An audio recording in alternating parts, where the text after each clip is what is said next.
Hola, ¿qué tal amigos? En esta ocasión quiero mostrarles los pasos para hacer el cambio de aceite. La verdad que es muy sencillo el proceso. Lo primero que vamos a hacer, teniendo el motor muy tibio o frío, vamos a dirigirnos a la parte de abajo del cárter, que es donde vamos a quitar el tapón. Les voy a mostrar. Aquí tenemos el cárter del aceite, ahí tenemos el tapón. Este tapón lo vamos a quitar con un dado de 8 milímetros. Es una punta cuadrada. Aquí ya como se utilizó otro tipo de herramienta, se ha dañado. En general es un dado de 8 milímetros cuadrado. Les repito, nada más tengan cuidado de no hacer este proceso cuando el carro esté caliente, ya que pueden sufrir alguna quemadura, algún accidente. Entonces les recomiendo o que esté muy tibio o bien que esté frío. Nada más que si está frío el motor va a tardar un poco más en sacar todo el aceite, y pues lo que van a utilizar es una charola para vaciar el aceite. Van a utilizar la herramienta que les comento, que es un dado de 8 milímetros para el tapón del cárter, y van a utilizar también una herramienta para quitar el filtro del aceite. La herramienta se las voy a poner aquí para que vean más o menos cómo es. Y bien, pues van a ocupar lo que es el aceite, que en mi caso voy a utilizar uno de la marca Móvil, y el tipo de aceite especial para este motor es 15W40, y pues el filtro de aceite. Bien, una vez que ya tienen eso, ya simplemente van a desatornillar esa parte y van a vertir el aceite en la charola. Ya una vez que termine de salir todo el aceite, se van a dirigir a la parte de arriba. Bien, ya estando aquí en el motor, para que se les facilite extraer lo que es el filtro de aceite, hay que quitar primero esta pieza. Ya en otro video les mostré cómo quitarlas. Aquí tiene dos tornillos, hay que quitarlos con una extensión y un dado, pero si no quieren quitar esta pieza, pueden de la parte de abajo meter la herramienta. Por la parte de abajo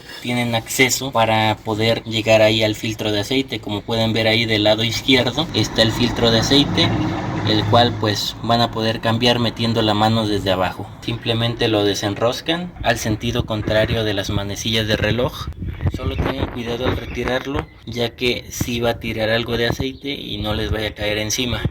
También les recomiendo que cuando estén drenando el aceite, abran este tapón para que el drenado sea mucho más rápido. Una vez que ya notaron que ya no sale prácticamente aceite de la parte de abajo, entonces sí, hay que volver a poner el tapón del cárter, y les recomiendo mucho que adquieran este tipo de empaques que les voy a estar mostrando aquí, para que puedan volver a colocarlos en el tapón y no vaya a perder por ahí aceite. Siempre es bueno reemplazar estos empaques. Una vez que atornillamos ya esa parte del cárter, seguimos con colocar nuevamente el filtro de aceite. Ponemos el filtro de aceite nuevo. Antes de colocar el filtro nuevo, hay que ponerle un poco de aceite para que lubrique el empaque del mismo. Y ahora sí, ya que está lubricada esa parte, lo colocamos y lo volvemos a enroscar con la herramienta que les menciono. Una vez que ya tenemos el filtro nuevo y sellada la parte de abajo del cárter con su tornillo, ahora sí comenzamos a vertir el nuevo aceite. Igual ayúdense de algún embudo para que no se vaya a derramar por ahí. Vacían todo el contenido. En este caso utiliza casi 4 litros este motor, y pues prácticamente sería todo. En esta ocasión yo no lo hago porque no tengo donde tirar el aceite viejo, no tengo un depósito, pero si ustedes tienen la manera de dónde pueden ir a llevar el aceite sin contaminar, sin tirarlo en la cañería, pues pueden hacerlo ustedes mismos. Aquí les muestro los materiales que voy a estar utilizando. Es este aceite de la marca Móvil Super de el grado 15W40, que es el que indica el manual del fabricante. Y bueno, nuestro filtro de aceite y nuestro empaque. Aquí trae varios. Siempre que hagan el cambio de aceite, procuren cambiar este empaque para que quede bien sellado y no tenga ningún tipo de problema. Y bueno, les recomiendo también bastante este aceite. Es de buena calidad, si hay mejores, pero pues este tiene todas las certificaciones que necesitamos. Pues prácticamente es lo que les quería mostrar por este video. Son solamente unos pasos. Espero les sirvan. Hasta la próxima.